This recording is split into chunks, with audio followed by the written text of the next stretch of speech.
오늘 우리가 다윗 애니메이션 함께 시청하기로 했습니다. 근데 이 다윗 애니메이션은 일반인들도 좀 편하게 다윗의 스토리를 좀 접할 수 있도록 아주 100% 신앙의 이야기로만 채워져 있는 것은 아닙니다. 사실 완전히 이제 이게 하나님 이야기보다는 또 다윗이라는 인물에 조금 더 포커싱이 돼 있는 애니메이션이기도 하죠.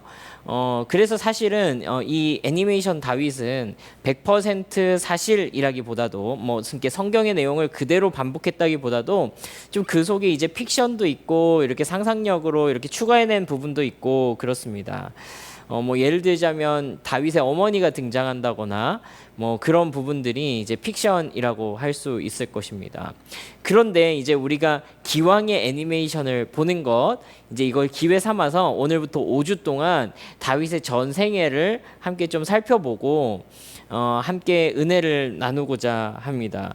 우리가 이 다윗의 이야기를 또 함께 보고 읽어내면서 꼭 기억해야 할 점이 있는데요.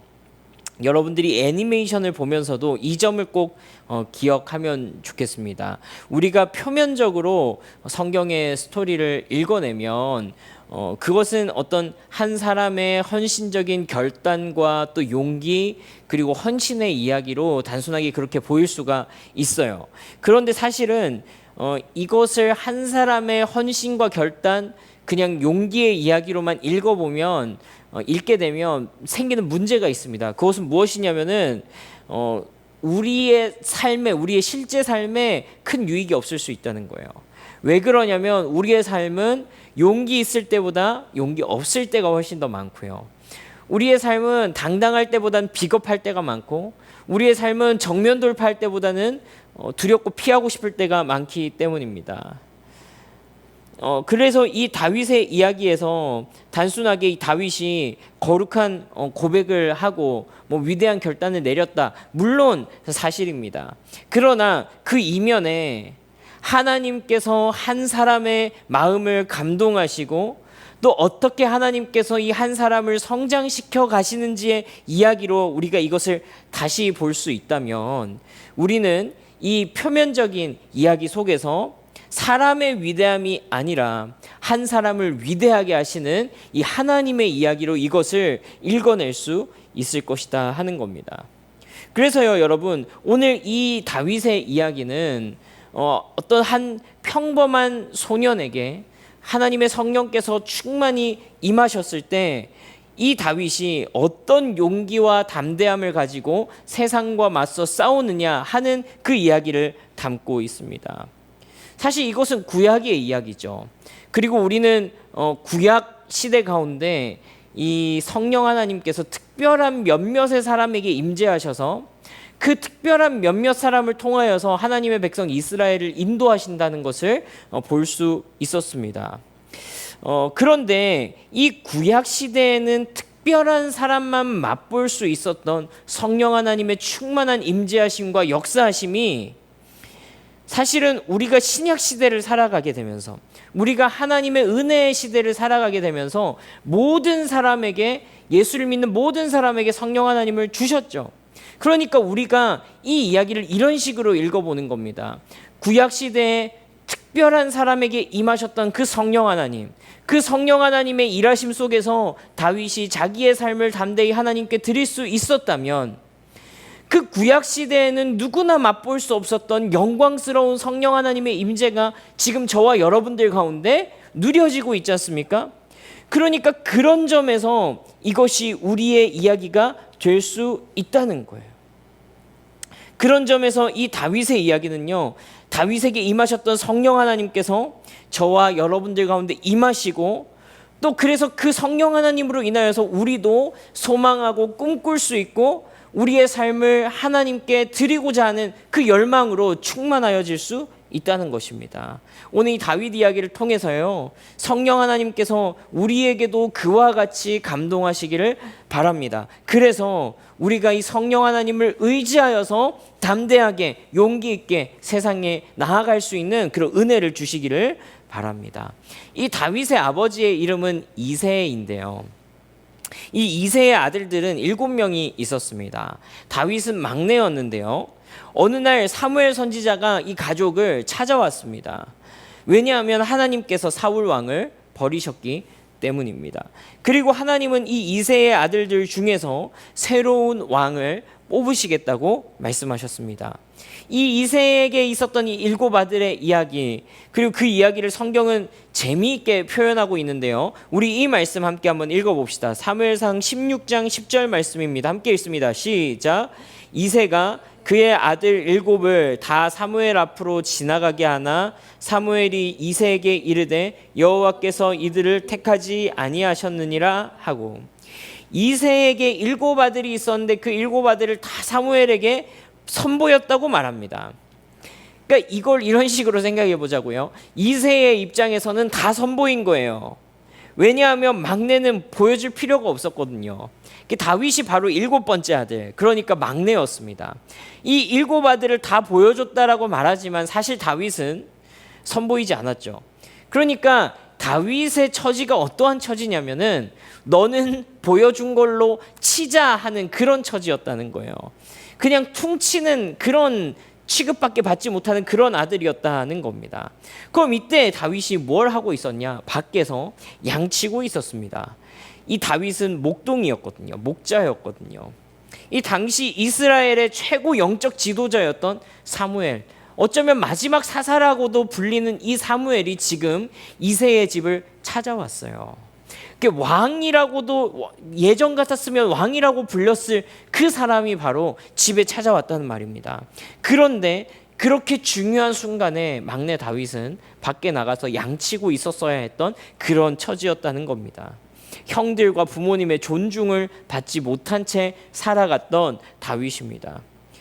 그러나 하나님께서 사무엘의 마음을 감동하셔서요, 한 가지 말씀을 하게 하시는데요. 하나님께서 사무엘에게 외모를 보지 않고 그의 중심을 보게 하시는 은혜를 주셨습니다. 그런 음성을 주셨습니다. 사무엘은 바로 그 양을 치고 있었던 다윗을 오게 했고요. 바로 그 다윗에게 이 사무엘이 왕에게 붓는 기름을 부어서 이 다윗이 바로 장차 왕이 될 사람이라는 것을 확증했습니다. 사실 다윗에게 기름만 부었지 변화된 것은 아무것도 없었습니다. 하나님의 계획이 다윗에게 선포되었지만 지금 당장은 아무것도 바뀌지 않은 것 같습니다. 근데 그 사이에 일어난 일이 있어요. 이 다윗이 기름 부음을 받고 왕이 되는 그 사이에 일어난 일입니다. 당시 사울은요, 하나님께로부터 폐위를 선언당하고 이 사울을 왕에서 내려오게 하겠다라는 이미 하나님의 말씀이 선포된 상태였습니다. 왕의 자리는 유지하고 있었지만 그러나 하나님께서는 이미 사울을 버리셨습니다. 성경은요, 그 이유를 사울이 먼저 하나님을 버렸기 때문이라고 말씀하십니다. 그리고 사울은 정신착란 증세로 괴로워하고 있었습니다. 성경은요, 이것이 단순히 정신병이 아니라 영적인 문제였다라고 그렇게 이야기하고 있는데요. 이 신하들은 왕에게 이 아름답게 찬양하는 소년이 있다 이렇게 소개합니다. 성경에 따르면 이 소년은 단순하게 노래만 잘하는 사람이 아니고요, 하나님의 영에 감동되어서 용사이고 용맹한 사람이다 이렇게 소개가 되고 있습니다. 바로 다윗이었죠. 사울이 괴로워할 때 다윗이 수금을 타니까 잠시나마 사울에게 들렸던 악신이 떠나갔다 이렇게 성경은 표현하고 있습니다.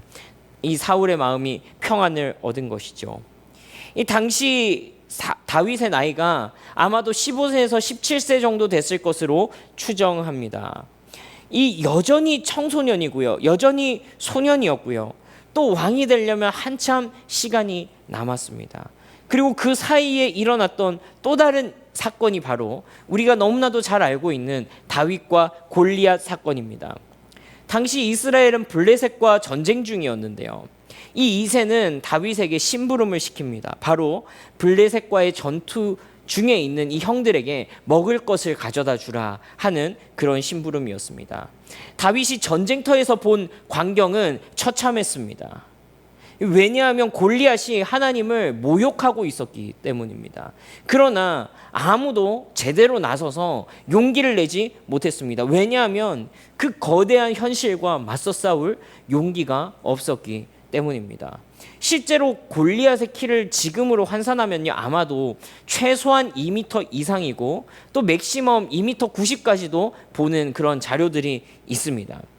이게 너무 이게 픽션 아니냐, 이게 너무 허무맹랑하지 않냐, 그렇게 생각하실지도 모르겠습니다만은, 그래서 저도 한번 찾아봤거든요.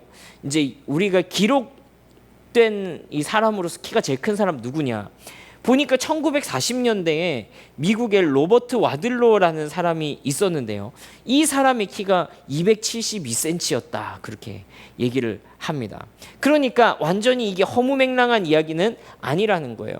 요즘에도 이런 키가 흔한 것은 아니었지만 당시의 어떤 신장과 당시의 이 사람들의 크기로 생각했을 때는 아마도 어마어마하게 압도적이었을 겁니다.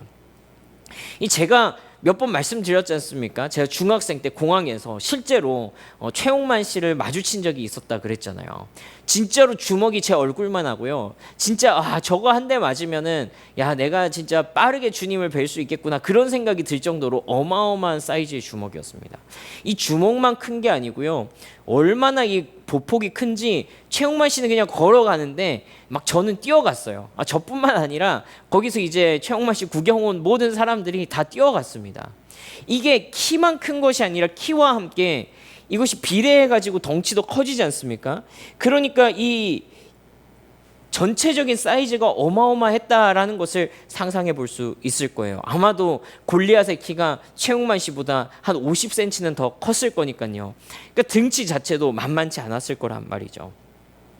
당시에 다윗이 15살 정도밖에 되지 않은 그런 소년이었다 그랬습니다. 그러나 그 순간에 성령께서 다윗을 감동하셨죠. 다윗은 이 골리앗과 자신이 싸우러 나가겠노라 선언합니다. 아무도 나서지 않는 그 순간에, 그 상황에 사울은 이 소식을 듣고 다윗을 불러냅니다. 걱정하는 사울의 우려 앞에 다윗의 고백이 오늘 바로 우리가 함께 읽었던 그 말씀인데요. 우리 함께 한번 읽어보겠습니다. 사무엘상 17장 34절에서 37절까지의 말씀, 시작. 다윗이 사울에게 말하되 주의 종이 아버지의 양을 지킬 때에 사자나 곰이 와서 양떼에서 새끼를 물어가면 내가 따라가서 그것을 치고 그 입에서 새끼를 건져내었고, 그것이 일어나 나를 해하고자 하면 내가 그 수염을 잡고 그것을 쳐 죽였나이다. 주의 종이 사자와 곰도 쳤은즉 살아계시는 하나님의 군대를 모욕한 이 할례받지 못한 블레셋 사람이니까 그가 그 짐승의 하나와 같이 되리이다. 또 다윗이 이르되 여호와께서 나를 사자의 발톱과 곰의 발톱에서 건져내셨은즉 나를 이 블레셋 사람의 손에서도 건져내시리이다. 사울이 다윗에게 이르되 가라, 여호와께서 너와 함께 계시기를 원하노라. 그리고 이제 다윗은 전쟁터로 나갑니다. 사울은 자신의 갑옷과 무기를 다윗에게 주지만 다윗에게는 그것이 맞지 않습니다. 다윗은 자기에게 맞지 않는 그 옷을 벗어버리고, 그리고 빈 들판에서 하나님이 성령의 충만한 가운데 자기를 사용하셨던 그 투박한 무기, 하나님과 함께 머물렀던 그 빈 들판에서 사용했던 돌멩이와 물매를 가지고 나아갑니다.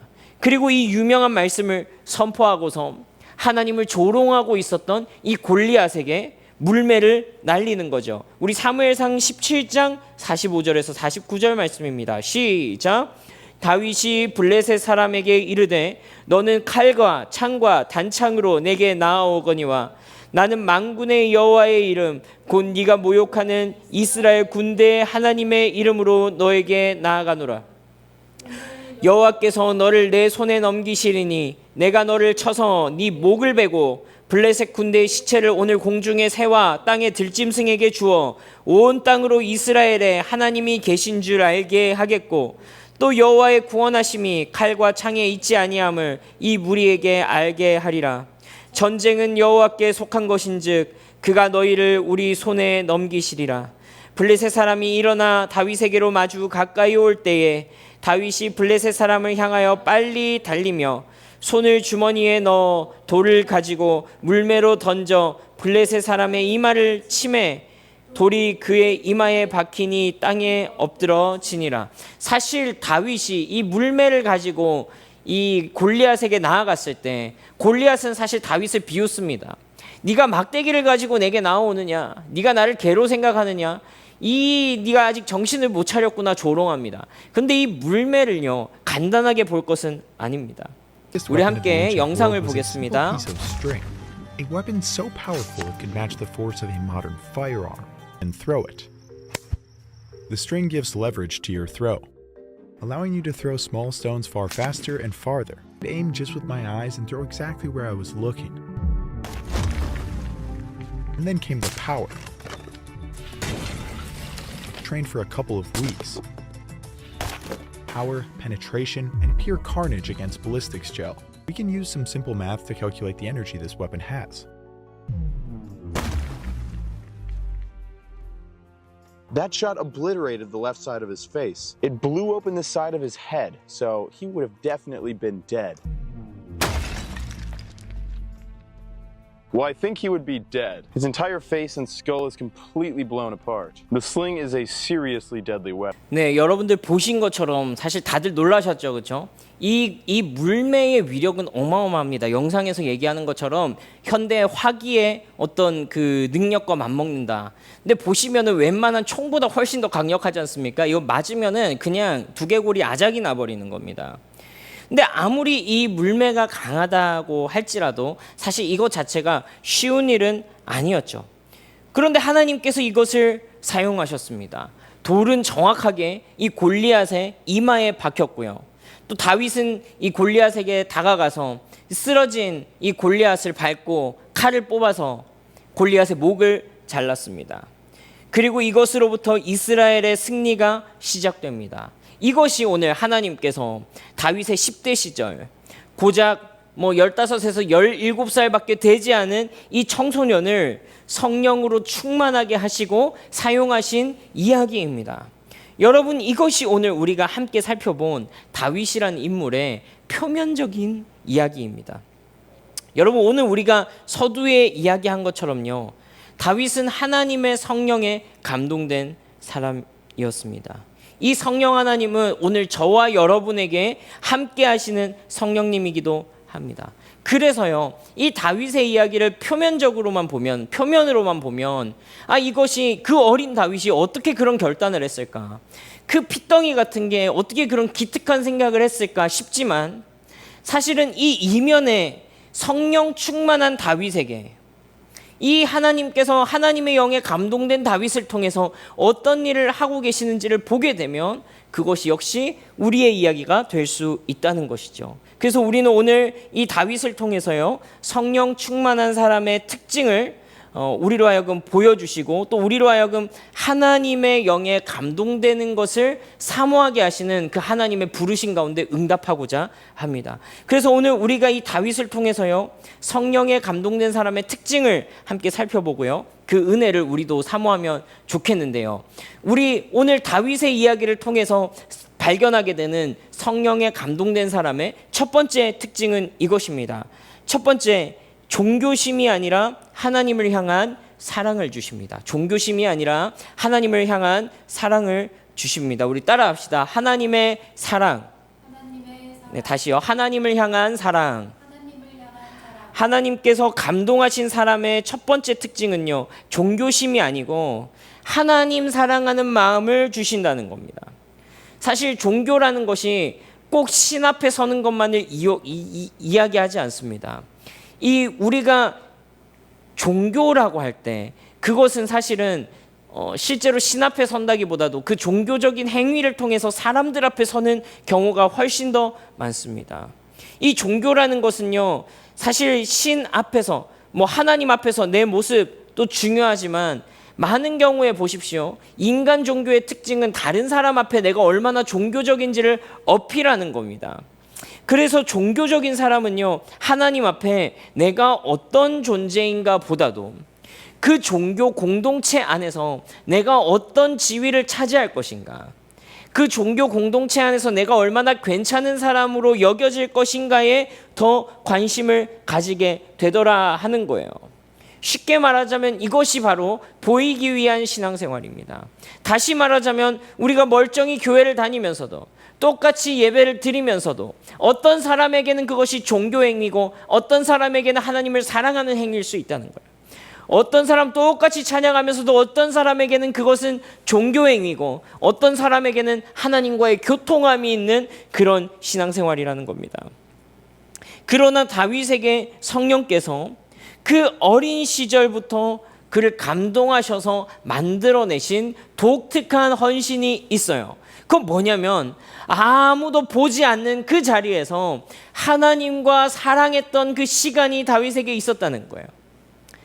다윗이 그 어린 시절 목동으로 아무도 알아주지 않는, 아버지도 형들도 몰라주는 그 자리 가운데서 하나님을 찬양하고 하나님을 예배하며 빈들에서 하나님을 의지하여서 싸워나갔던 그 외로움의 시간들을 견뎌나갔던 그 시간들이 있었다는 거예요. 하나님께서는 다윗에게 하나님 사랑하는 마음을 주셨습니다.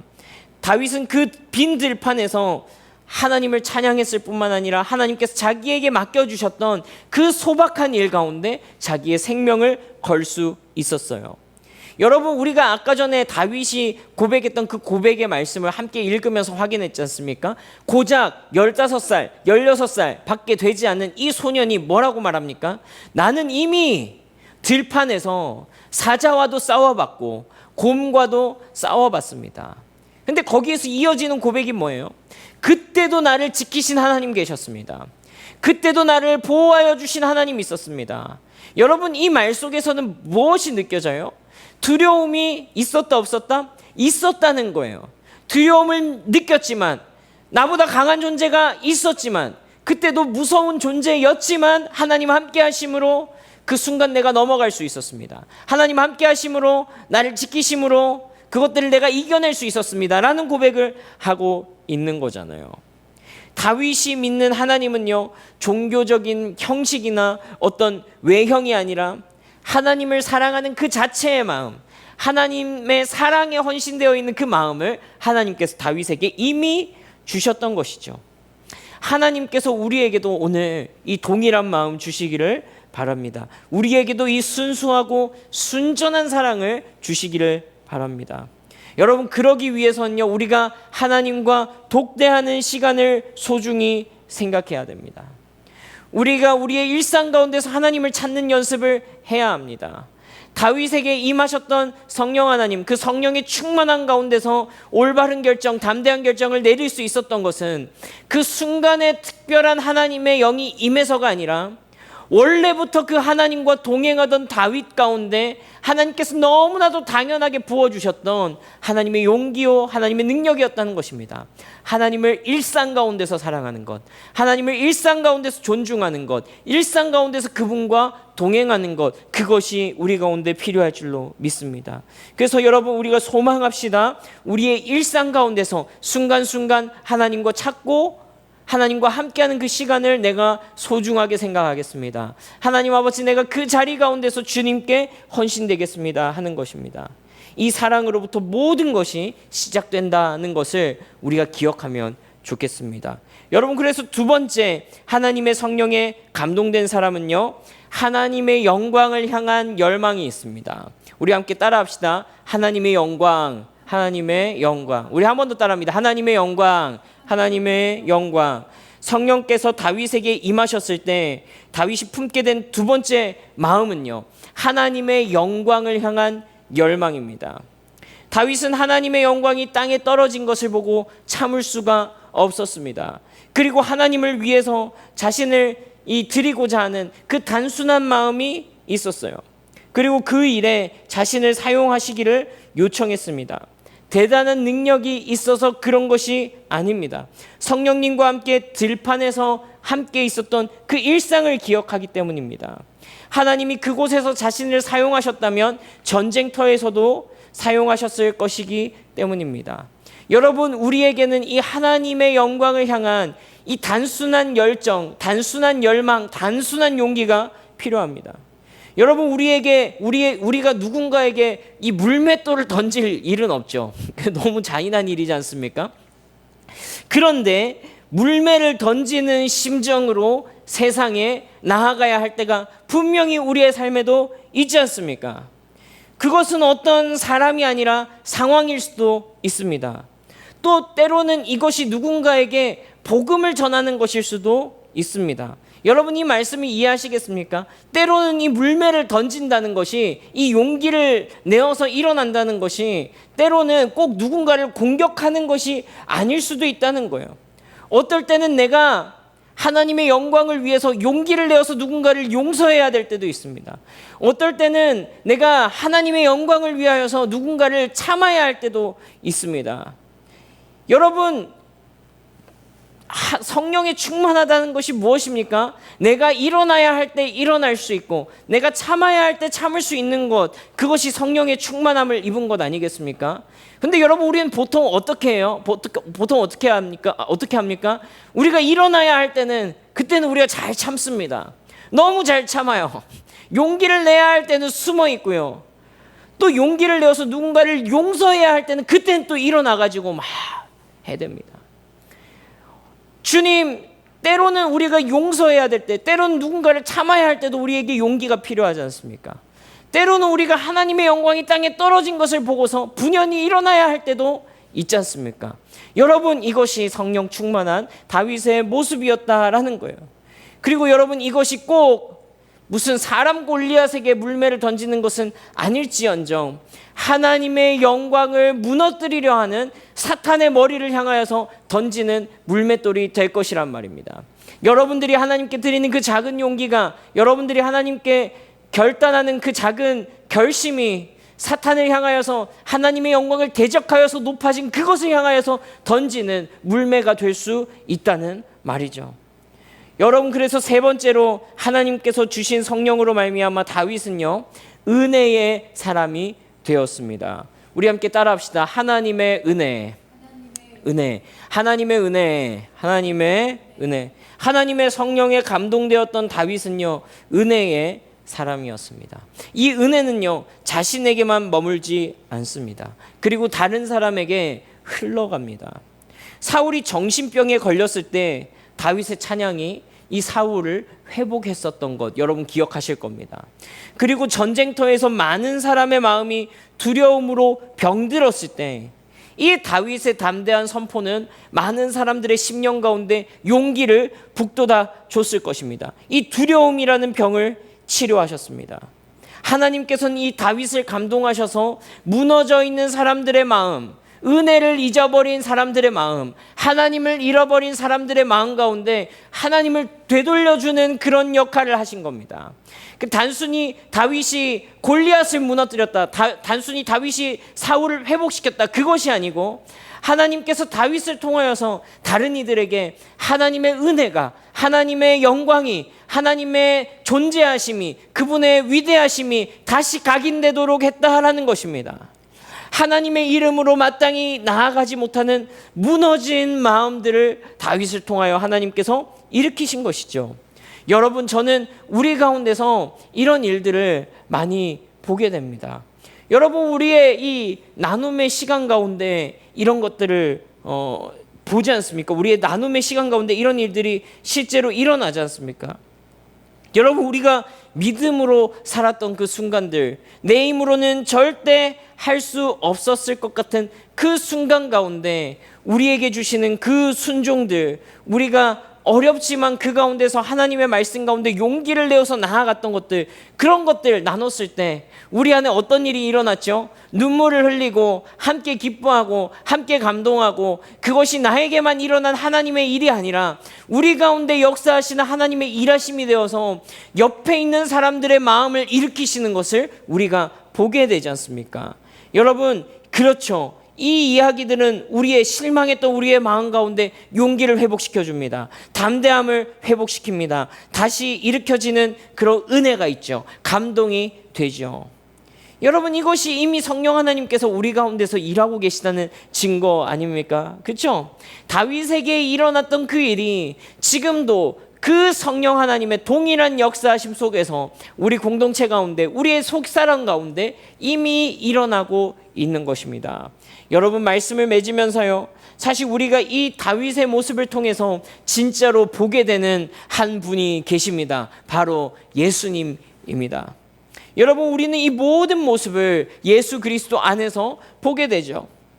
하나님을 온전히 사랑하셨던 분, 어느 정도까지 사랑하셨습니까? 십자가에 자기를 기꺼이 드리기까지 하나님을 사랑하셨어요.